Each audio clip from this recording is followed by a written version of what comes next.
Marc Balmermez, donc je suis ingénieur forestier au service de la faune, des forêts et de la nature du canton de Neuchâtel et je m'occupe en particulier des thématiques de santé et protection de la forêt qui recouvrent notamment les questions de dynamique entre la faune et la forêt.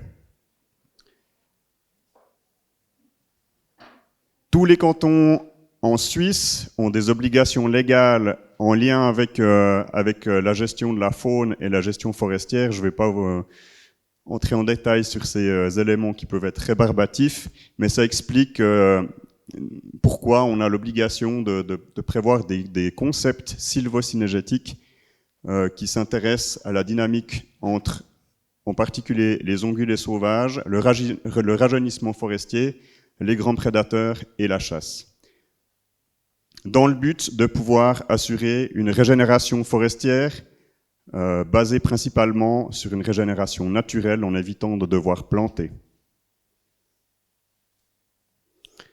Dans le canton de Neuchâtel, on a fait des relevés sur la jeune forêt depuis déjà le début des années 90, mais ça fait depuis le début des années 2000 qu'on a un concept sylvocinégétique qui prévoit des mesures, des études régulières pour savoir où on se trouve par rapport à l'impact de la faune sauvage sur la forêt et pourquoi pas aussi dans le sens inverse.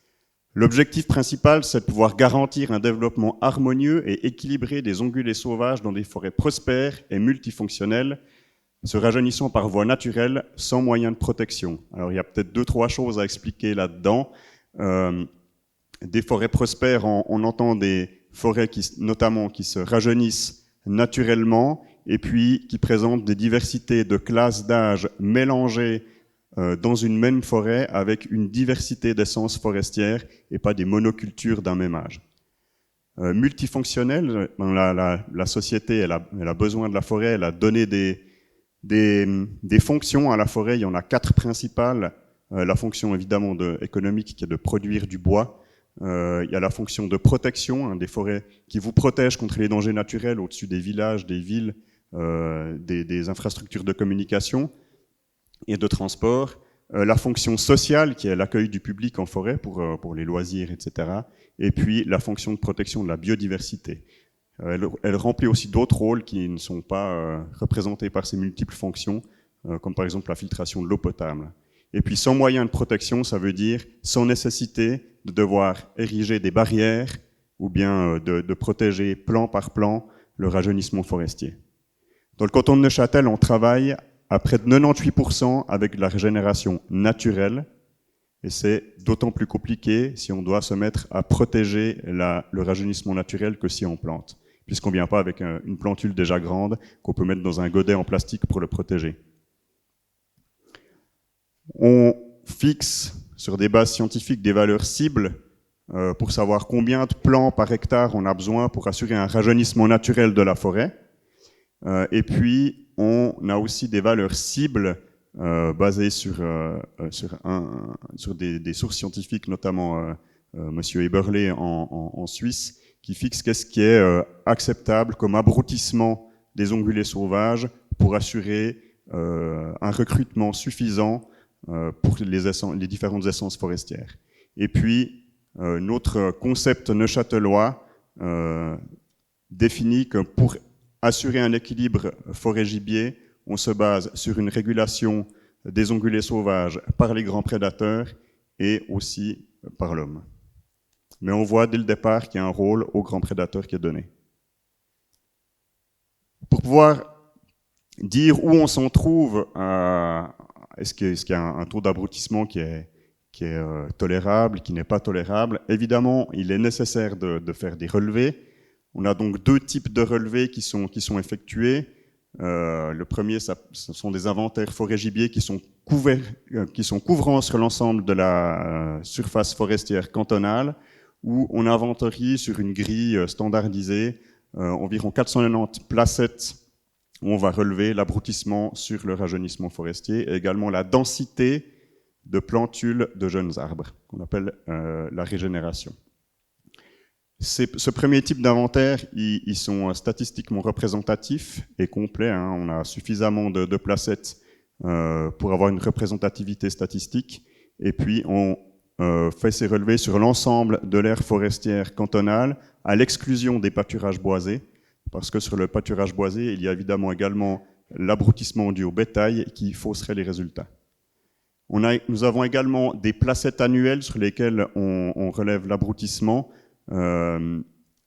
avec deux types de placettes. 2 années, on fait des relevés uniquement sur des placettes qui sont non protégées de l'abrutissement par le gibier, et puis 1 année sur 3, on relève ces données également sur des placettes, sur les 2 paires de placettes, donc protégées et non protégées. Ça permet de pouvoir comparer un éventuel impact des ongulés sauvages. Ce deuxième type d'inventaire, je n'en parlerai pas parce qu'ils n'ont pas de représentativité statistique. Ça donne une tendance entre nos inventaires qui sont statistiquement représentatifs et puis qui peuvent nous aider à prendre des mesures à plus court terme. Et puis, l'ensemble de ces relevés, ça nous permet d'avoir un système de contrôle pour adapter les mesures qui permettent d'assurer un rajeunissement naturel des forêts. Si on prend les inventaires dont je vous ai parlé, on en a les premiers qui sont couvrants et statistiquement représentatifs. Il y en a actuellement eu 4 au début des années 90, au début des années 2000, en 2008, puis en 2018. Ce qu'on peut observer, c'est que, en particulier en 2008 et 2018, on a eu une chute assez importante de la densité en régénération, alors qu'auparavant, c'était plutôt stable.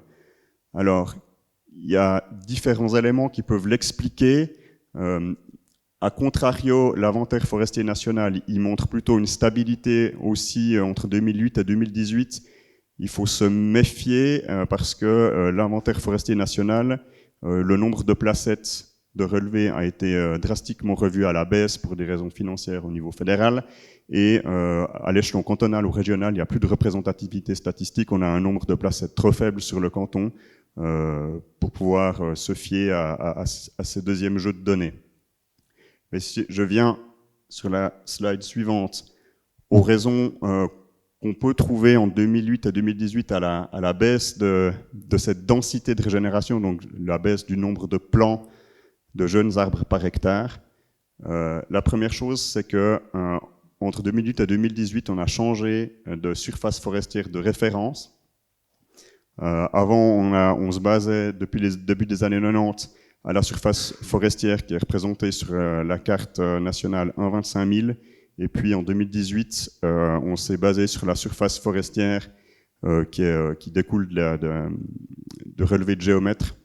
Et puis ça donne un peu plus de surface forestière que ce qui est représenté sur la carte nationale. Par conséquent également, on a davantage de placettes de relevés qu'auparavant, environ 90 de plus. Et puis ça peut évidemment engendrer des modifications dans les résultats.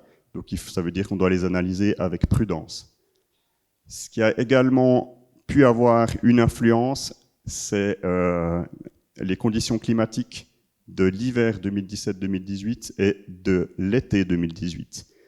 L'hiver 2017-2018, il a été très peu enneigé, avec des courtes périodes de couverture neigeuse au sol en forêt, et l'impact que ça a pour l'abrutissement des ongulés sauvages sur la forêt, c'est que pendant la période hivernale, si on a beaucoup de neige, on a toute une série des plants de jeunes arbres qui sont protégés de la dent du gibier par le manteau neigeux. Donc si on a des hivers où on a moins cette protection, évidemment, le potentiel théorique d'abrutissement, il est plus important. Ce qui est aussi important pour la régénération forestière, c'est les conditions estivales. Les plants les plus jeunes, ils vont germer au printemps. Et puis si on a une fin de printemps ou même déjà un début de printemps qui est particulièrement chaud et sec, c'est vraiment défavorable à ce rajeunissement forestier. Et si en plus de cela, pendant l'hiver, on a des longues périodes de sécheresse canicule, c'est d'autant plus défavorable au rajeunissement forestier parce que la plantule de jeunes arbres, elle a un enracinement qui est très superficiel et c'est la première couche de sol qui se dessèche. Et si le sol se dessèche, ils n'ont plus de ressources hydriques et donc se dessèchent aussi. Donc on a déjà ces deux premiers éléments qui peuvent expliquer pourquoi on a trouvé une densité de régénération plus faible. Et puis ensuite, on peut avoir des effets combinés qui sont difficiles à pouvoir étudier, démontrer entre ces 3 premiers éléments qui peuvent être explicatifs. Et puis après, on pourra avoir encore d'autres éléments explicatifs, une augmentation du cheptel d'ongulés sauvages par exemple, et aussi des interactions avec les conditions estivales. S'il fait chaud et sec, il y a aussi moins d'offres alimentaires générales pour les animaux, et donc ce qui reste à disposition comme nourriture est plus mis sous pression. Ça veut dire que les éventuelles conclusions qu'on peut tirer de ces relevés de 2018, il faut attendre d'avoir des relevés supplémentaires pour pouvoir les confirmer. On ne peut pas les interpréter comme ça, un brusque changement dans les relevés sans avoir plus de recul. Et puis les prochains relevés seront notamment en 2028, normalement. On verra si ces premiers éléments seront confirmés ou pas. Ce qu'on observe, par contre, malgré cela, c'est qu'on a une proportion de certaines essences dans le rajeunissement général qui change. En particulier le sapin blanc, qui avait une très faible proportion de tiges par rapport aux autres essences, qui passe de 3,9% en 93 à 7% en 2018. Mais il faut faire attention, parce que si on prend les nombres de tiges et puis pas les proportions, le nombre de tiges de sapin blanc reste relativement constante. Donc ça veut dire que c'est d'autres essences qui sont moins présentes dans le mix du rajeunissement forestier. Ce qu'on peut voir aussi, c'est que la proportion du groupe chêne, tilleul, cerisier a doublé entre 1993 et 2002. C'est une information importante parce qu'aujourd'hui, on essaye d'adapter nos forêts au changement climatique. Il y a un certain nombre d'essences qui sont plus vulnérables face à des températures qui augmentent et des sécheresses qui se multiplient, notamment l'épicéa, le hêtre et le sapin blanc qui sont fortement représentés dans les forêts neuchâteloises, alors que le groupe chêne, tilleul, cerisier sont des essences qui sont mieux adaptées au changement climatique. Ça peut être le reflet de deux choses. Soit le climat, il est déjà plus adapté pour ces essences, et donc la proportion dans le rajeunissement forestier augmente parce que le climat a changé, ou bien c'est l'action du sylviculteur.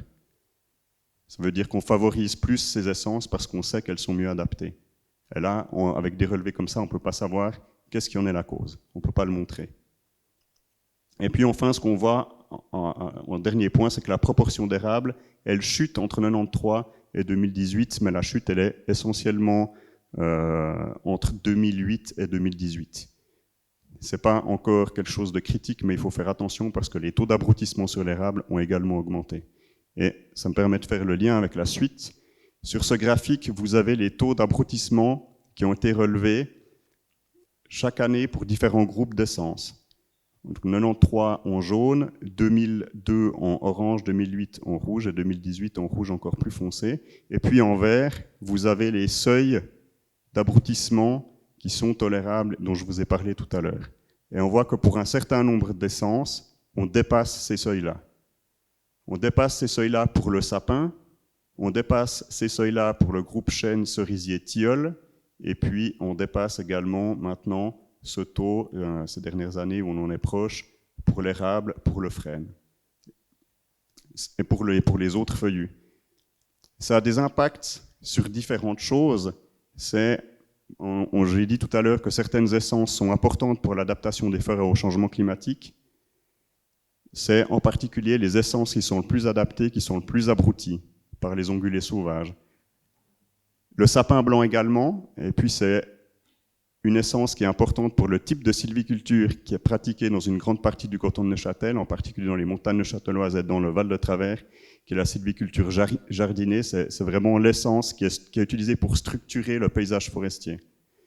Et puis, on a aussi le groupe autres feuillus, qui est important pour l'adaptation au changement climatique et pour la biodiversité forestière. Et puis également les érables, qui sont aussi importants dans cette perspective-là. Et là, peut-être que le problème est peut-être un petit peu moins alarmant. Ce qui est important, c'est que l'abrutissement sur ces essences, ça ne veut pas dire qu'elles vont complètement disparaître du mix forestier. Ça veut dire que le temps de passage d'une classe d'âge à l'autre, il est ralenti. Donc il nous faudra plus de temps pour les retrouver au stade, au stade de grands arbres, de gros bois par exemple, d'arbres matures. Et puis, si on a vraiment un abrutissement qui est vraiment très très élevé, évidemment qu'on pourrait avoir des secteurs forestiers dans lesquels on retrouve plus certaines essences.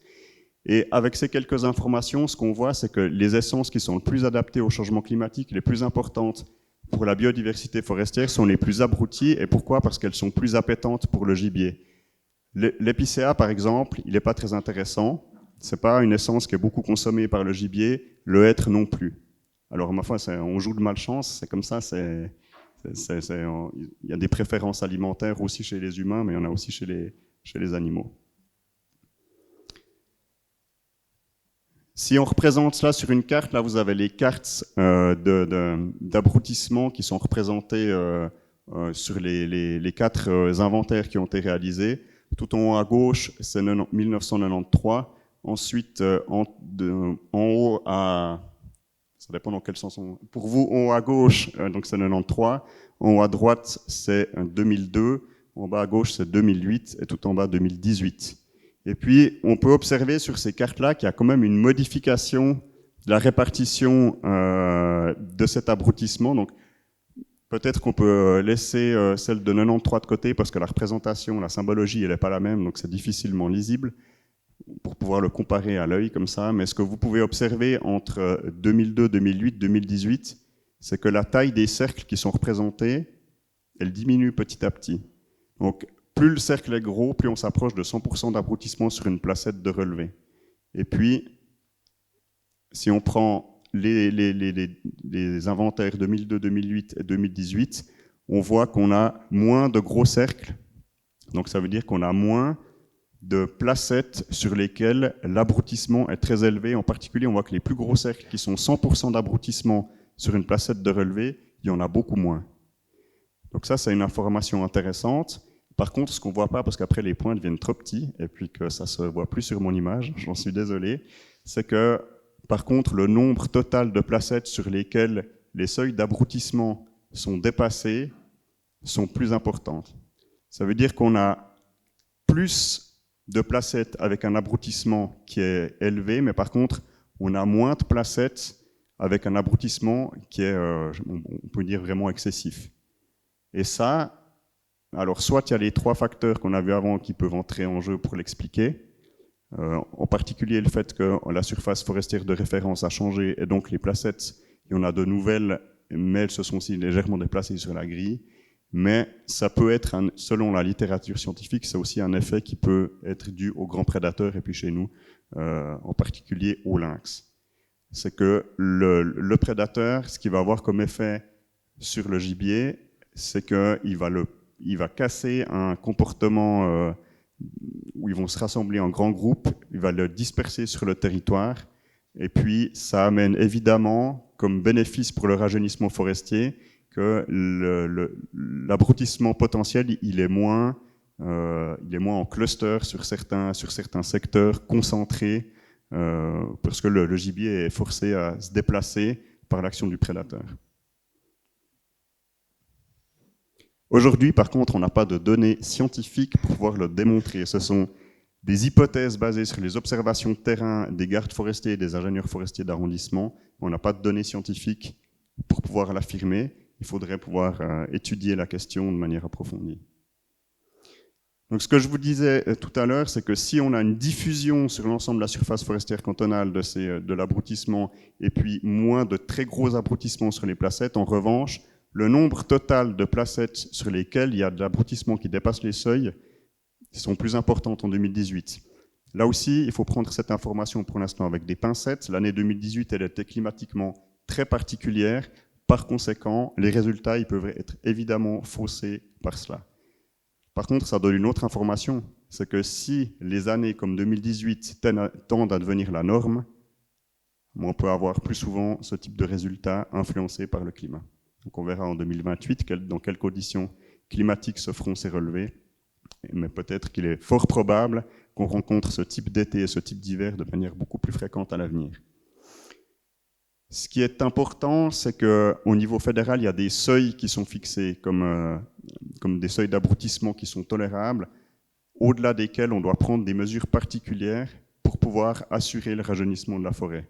Et aujourd'hui, sur l'ensemble de la surface forestière cantonale, on se situe juste en dessous de ces seuils. Par contre, en forêt de protection contre les dangers naturels, on a dépassé ces seuils-là.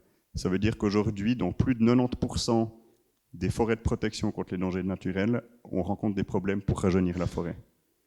Et ça, c'est évidemment pas une bonne nouvelle pour l'effet de protection, parce que si vous avez moins de plants au jeune âge, à terme, vous avez aussi moins de nombre de tiges par hectare, et donc un effet protecteur qui s'abaisse. Et donc, on doit prendre des mesures pour pouvoir garantir ce rajeunissement. Si on s'intéresse aux données de la faune, à côté de ça, on peut ici voir le nombre de permis de chasse qui sont délivrés chaque année. On voit que le nombre de permis est en légère baisse dans le canton de Neuchâtel, en particulier pour la chasse au chevreuil. On a une des densités de chasseurs les plus faibles en Suisse. On n'a pas une chasse traditionnellement élevée comme dans le canton du Jura ou le canton du Valais. Sur cette diapositive-là, vous avez le nombre de prises de chevreuil, donc de tirs qui sont effectués, et vous remarquerez qu'entre 2020 et 2021, il y a une modification du plan de chasse avec un abaissement du nombre de prélèvements de chevreuil qui est autorisé. Et donc, évidemment qu'on le retrouve dans les chiffres des nombres de prises qui sont effectuées. Là, j'ai masqué déjà des dias parce que je dois rattraper le temps, mais en bleu assuré, ce que vous avez, ce sont des secteurs dans lesquels on souhaite intensifier la chasse parce qu'ils sont liés à des secteurs avec abroutissement qui sont trop élevés. Alors, l'abrutissement trop élevé ne se retrouve pas nécessairement dans le même carré assuré. Il y a une relation qui est faite entre le secteur dans lequel l'abrutissement est effectué, puis dans quelle période, à la période de la chasse, dans quel secteur se trouve le gibier à ce moment-là. Ce n'est pas forcément le même, donc les deux cartes ne concordent pas exactement. Et là, ce qu'on voit ici, ce ne sont pas la somme de tous les tirs qui sont effectués par les chasseurs, ce sont les 30 chevreuils supplémentaires qu'ils peuvent prendre. Donc ils ont le droit de tirer 2 chevreuils aujourd'hui. Et puis, il y a 30 boucles supplémentaires qui sont à disposition des chasseurs pour effectuer des tirs. Et ces tirs-là doivent être réalisés uniquement dans ces zones qui sont assurées, qui sont liées à des secteurs liés à des problèmes d'abroutissement. L'objectif de ces 30 boucles supplémentaires étant d'essayer d'avoir un impact sur le taux d'abroutissement en forêt.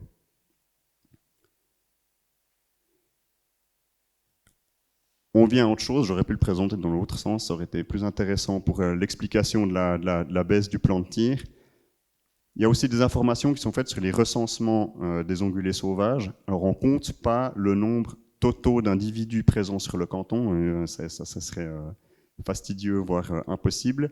Il y a des circuits sur le canton qui sont parcourus au véhicule, sur lesquels sont comptés le nombre de chevreuils ou de chamois ou d'autres ongulés qui sont trouvés. Ces circuits sont bien répartis sur l'ensemble du territoire cantonal, et puis chaque année, ce sont les mêmes circuits qui sont parcourus pour que les données puissent être comparées. Et puis ce qui avait été observé en fait entre 2018 et les quelques années après, aussi avec d'autres comptages qui sont réalisés par les gardes-faunes auxiliaires, c'est qu'il y avait, semble-t-il, une baisse de la population de chevreuils, et donc le plan de tir avait été adapté en conséquence. C'est pour ça que tout à l'heure, entre 2020 et 2021, il y avait une chute du nombre de tirs de chevreuils qui était observée. Concernant le chamois, vous voyez que ça fait longtemps que le plan de tir a été adapté, entre 2014 et 2015, parce qu'il y avait la même constatation qui était faite, c'était que les populations générales de chamois étaient en forte baisse, et donc le plan de tir du chamois avait été adapté à 30 individus par année. C'est toujours le cas aujourd'hui. Je n'ai pas de données à vous montrer pour les comptages de chamois, parce que la méthode elle a changé récemment, et puis par conséquent il n'y a pas suffisamment d'années pour que ça puisse être comparé.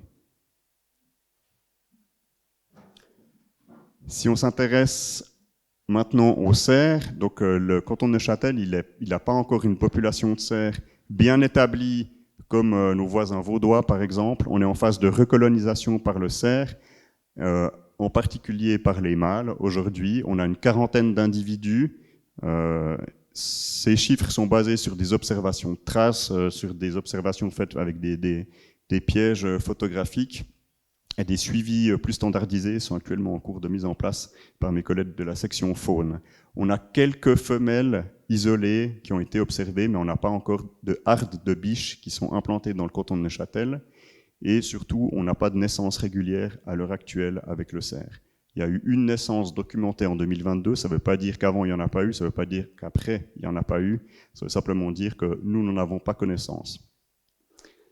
Ce qui est important par rapport à la forêt pour le cerf, on se pose des questions parce que le Jura vaudois il est maintenant bien colonisé, les forestiers vaudois ont plutôt du fil à retordre à cause de l'abrutissement causé par le cerf. Et puis, à la frontière entre le canton de Neuchâtel et le canton de Vaud, le cerf il n'a pas l'air de se déplacer plus à l'est. On s'est posé la question pourquoi le cerf ne vient pas coloniser davantage. Vraiment, ça s'arrête quasiment sur la ligne de la frontière cantonale quand on est sur le premier pli du Jura. Et puis, en cherchant un peu dans la littérature scientifique, en confiant des travaux à des stagiaires ingénieurs forestiers, il semblerait que la futée jardinée, donc le type de sylviculture qu'on pratique dans le canton de Neuchâtel, est un peu moins favorable, moins attractive pour le cerf, qui a besoin plutôt, qui est en fait une espèce plutôt de steppe et pas une espèce forestière, et qui aurait besoin plutôt de secteurs ouverts où il peut se nourrir, et puis de secteurs avec des fourrés relativement denses dans lesquels il peut se cacher, et puis le type de sylviculture pratiqué dans le canton de Vaud a un peu tendance à créer ce type diversifié d'habitat. On a des zones ouvertes, par exemple, avec les pâturages, et puis les coupes sont réalisées sur des plus grandes surfaces, donc on a des grandes surfaces où tous les vieux arbres sont récoltés, donc il reste que des zones relativement bien ouvertes qui ensuite vont se densifier, créer des fourrés dans lesquels les cerfs peuvent se cacher, alors que dans le canton de Neuchâtel, ce qu'on essaie d'avoir comme sylviculture, c'est d'avoir un maximum de plants de différentes classes d'âge sur une plus petite surface possible. Donc ça veut dire, on appelle ça une forêt irrégulière, structurée et diversifiée, et puis cette structure-là, elle semble moins attractive pour le cerf. En revanche, elle offre davantage de diversité en nourriture pour le cerf, plus abondante et régulière, avec des strates d'herbage buissonnantes, etc., petits fruits qui sont plus à disposition sur l'ensemble de la surface forestière. En revanche, la futée jardinée, en raison du nombre de tiges par hectare qu'il est nécessaire pour la rajeunir, serait plus sensible à des dégâts d'abrutissement que la forêt régulière qui est pratiquée chez nos voisins vaudois. On peut faire ces constats-là, donc on a un abrutissement qui est élevé, on a une situation qu'on a vue avec les ongulés sauvages, notamment le chevreuil et le chamois, où semble-t-il il y avait une chute des populations jusqu'à il y a quelques années, donc on peut se demander, en fait ces résultats ils sont contradictoires. S'il y a une baisse des populations d'ongulés sauvages, on devrait avoir une baisse des taux d'abrutissement qui sont observés aussi. Et puis, semble-t-il, ce n'est pas une baisse des abrutissements qui sont observés, en tout cas sur les résultats de 2018, même s'il faut les prendre avec des pincettes, mais c'est un changement dans la répartition territoriale de l'abrutissement. Alors ça peut nous amener à se poser des questions. Est-ce que ce ne serait pas l'effet des prédateurs ? Oui.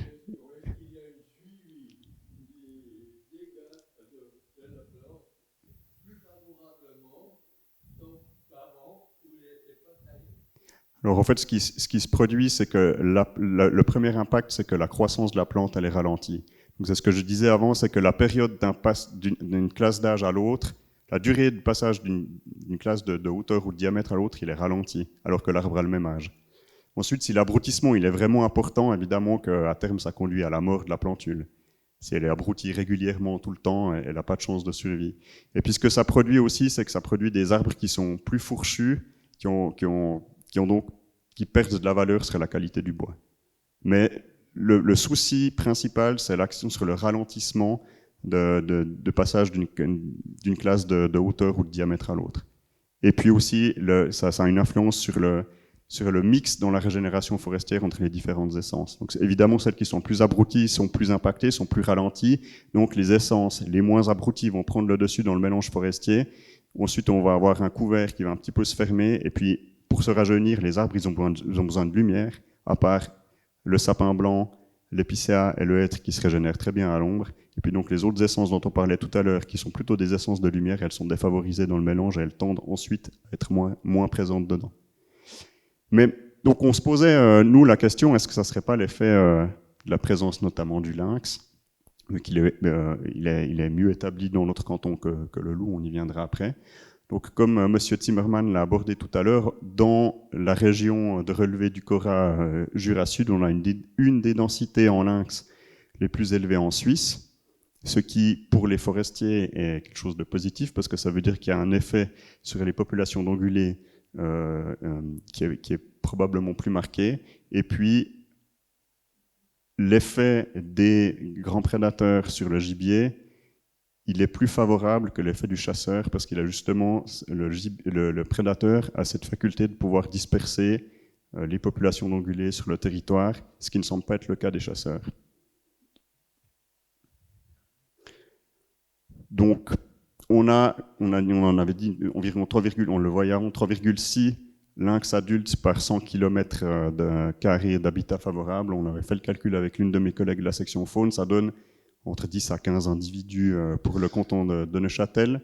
Et donc, en se basant sur une consommation de un chevreuil ou chamois par semaine, environ 750 chevreuils par année qui seraient consommés par le lynx. Donc on voit que pour le canton de Neuchâtel, l'action des prédateurs sur le cheptel d'ongulés sauvages est plus importante que l'action des chasseurs, puisqu'on était en dessous de 300 prises de chevreuils par année maintenant, et un peu moins de 30 sur le chamois.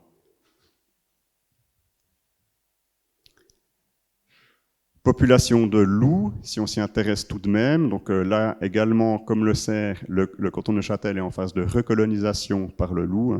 Le loup, il suit le cerf pour recoloniser des nouveaux territoires. Et puis là, j'ai pris les données qui sont publiées sur notre site internet cantonal avec les indices de présence du loup et puis les observations qui sont réalisées. Les observations, c'est seulement jusqu'au mois de mai. J'ai pas encore les données entre le mois de mai et aujourd'hui, mais on voit qu'on a déjà, et je pense on pouvait le lire dans la presse aussi, davantage d'observations de loups dans le canton de Neuchâtel qu'avant. C'est aussi lié à plus d'observations de cerfs ces dernières années, même si ça reste des observations confidentielles pour le cerf. Et puis là, j'ai mis une carte du Cora où on voit la présence de meutes à proximité de notre canton. Donc on a évidemment principalement et uniquement les meutes du canton de Vaud, dont une, j'ai pas de pointeur, mais qui déborderait légèrement sur le fond du Val de Travers dans le secteur des Verrières, où il y a aussi des indices de présence de cerfs. Donc leur présence n'est probablement pas hasardeuse. Donc, pour le forestier, la présence de ces prédateurs, elle est plutôt bienvenue. Et dans le canton de Neuchâtel, on voit, si on compare les données de chasse et puis les données qu'on peut avoir sur la présence des grands prédateurs, qu'un possible effet pour réguler les populations d'ongulés sauvages qui créent des dégâts sur le rajeunissement forestier, il est actuellement principalement dû aux grands prédateurs et puis pas à la chasse. On a plus de prédation que de tirs qui sont réalisés, donc l'impact des grands prédateurs est prédominant pour l'instant. Ça ne veut pas dire qu'il n'y a pas du tout d'effet de la chasse, mais ça veut dire qu'on doit aussi pouvoir l'intégrer dans les mesures qu'on prend. On a dit qu'on a besoin de planifier des mesures dans les forêts de protection en particulier, donc on a besoin de connaître cet effet des prédateurs, cet effet de la chasse, pour pouvoir planifier nos mesures, qui aujourd'hui ne sont pas arrêtées. J'y viendrai tout à l'heure.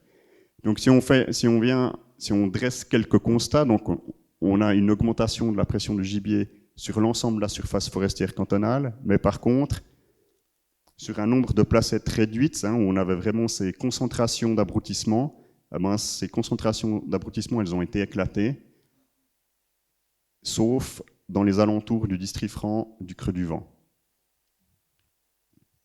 qui est une réserve de chasse. On a des taux d'abrutissement pour certaines essences qui sont préoccupants pour le sapin blanc, pour le chêne, le tilleul, le cerisier et d'autres feuillus rares, donc qui sont importants, comme je l'ai dit tout à l'heure, pour l'adaptation au changement climatique et la biodiversité forestière, et pour le sapin blanc, pour la forêt jardinée. Ce à quoi on peut s'attendre, j'y suis venu tout à l'heure sur la question de monsieur, c'est un risque d'avoir une chute de représentation de ces essences dans le mélange forestier, alors même qu'elles sont importantes pour l'adaptation au changement climatique et puis pour la futée jardinée. Et je l'ai dit tout à l'heure, on cherche à avoir un maximum de diversité en essences et en classes d'âge dans nos forêts, aussi pour l'adaptation au changement climatique. Plus vous avez de diversité dans votre forêt, moins vous avez de risques quand vous avez un élément climatique ou météorologique impactant qui va faire mourir certaines essences. Si vous avez l'introduction de parasites, qu'ils soient indigènes ou non indigènes, plus vous avez de diversité, plus vous avez de chances d'avoir des arbres qui ont résisté. Et puis ça, c'est vraiment quelque chose qu'on cherche dans notre sylviculture, c'est à diversifier les essences et les classes d'âge. Peut-être que certains d'entre vous étaient à la conférence et à la projection d'un film jeudi soir à la Chaux-de-Fonds sur la tempête, mais on voit que dans une forêt structurée, avec différentes classes d'âge et diversifiée, les grands arbres ont été cassés par la tempête, mais derrière, il y a directement des plus jeunes qui sont là pour prendre le relais et les remplacer, et qui préparent déjà à la forêt de demain. Si on avait une structure forestière régulière, après passage de tempête, on n'aurait rien dessous, et donc beaucoup plus de temps pour retrouver un paysage forestier typique. Après, c'est qu'une question de temps. La forêt, elle a besoin de temps pour se régénérer, mais avec une structure irrégulière, on a déjà tout de suite en place des jeunes pour prendre le relais. Et comme constat, il faut aussi garder en tête ce que j'ai dit au tout début de ma présentation, c'est que l'année 2018, elle n'était pas favorable pour observer la régénération forestière en raison des conditions climatiques de l'hiver qui précédaient et de l'été durant lesquels cela a été fait. Et puis, il faut aussi garder en tête ce changement de surface forestière de référence qui peut aussi avoir influencé les résultats. Donc, il y a des constats qui peuvent être faits, mais il faut les appréhender avec un petit peu en ayant en tête les biais qui ont pu les influencer. Donc, pas de conclusion trop hâtive. Ce qu'on a pu voir aussi, c'est qu'on a pu observer que pendant un certain temps, il y a une baisse observée des populations d'ongulés sauvages, puis une stabilisation, donc plutôt contradictoire par rapport à un abrutissement qui augmente. Quand on a une recolonisation par le loup et par le cerf qui est en cours, un cerf, ça consomme beaucoup plus qu'un chevreuil, donc ça a aussi un effet sur le potentiel d'abrutissement en forêt, mais ça a aussi un effet potentiel sur les populations de chevreuils. Je ne suis pas spécialiste de la faune sauvage, donc si vous avez des questions, peut-être que d'autres conférenciers peuvent mieux répondre à cette question que moi, alors je me dépêche. Oui. Et puis, quelque chose que je suis venu tout à l'heure, c'était retour des forestiers de terrain, c'est qu'ils ont l'impression vraiment depuis une dizaine d'années de voir un effet du lynx sur les populations d'ongulés sauvages, de plus voir vraiment de très grands groupes d'ongulés, donc chevreuils et chamois en forêt, mais plus répartis dans le territoire, plus souvent poussés en dehors de la forêt, en lisière de forêt, dans les zones agricoles, et puis tant dans leur appréciation subjective tous les jours en forêt, c'est d'avoir une meilleure répartition de l'abrutissement sur la surface forestière, un peu moins concentrée, puis c'est aussi quelque chose qu'on observait entre les relevés de 2002, 2008 et 2018. Donc je vous ai parlé du fait qu'on prend des mesures pour essayer d'éviter les problèmes d'abrutissement. Je vous ai parlé de deux concepts qu'il y avait eu en 2001-2011, et puis maintenant ils sont en cours de révision en 2024-2025. Donc, je ne viens pas en détail sur ces mesures. Jusqu'à aujourd'hui, c'était principalement des mesures sylvicoles pour diversifier soit l'habitat, soit l'offre en nourriture, soit pour conserver des éléments sur lesquels il y a des dommages. Et puis, par exemple, le chevreuil, il va frayer, c'est-à-dire qu'il va frotter ses bois contre certaines jeunes tiges ou certaines grosses tiges, et puis plutôt les conserver plutôt que les supprimer, parce qu'ils auraient tendance à revenir sur celles-ci. Donc les conserver, ça permet qu'ils viennent refaire les dommages sur ces tiges-là, plutôt que d'aller sur de nouvelles. Voilà, il y a toute une série de mesures qui peuvent être prises. On n'est pas en avance, donc je ne les détaille pas.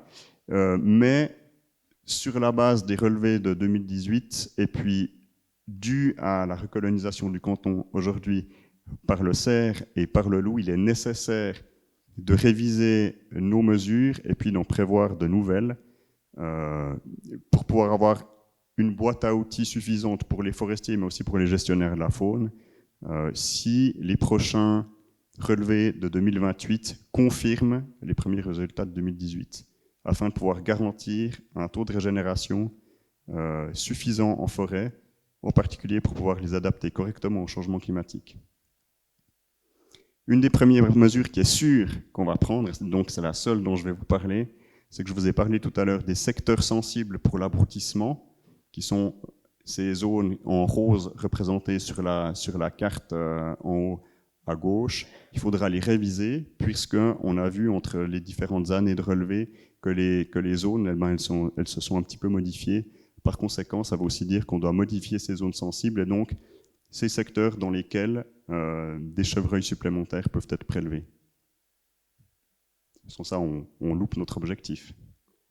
Voilà.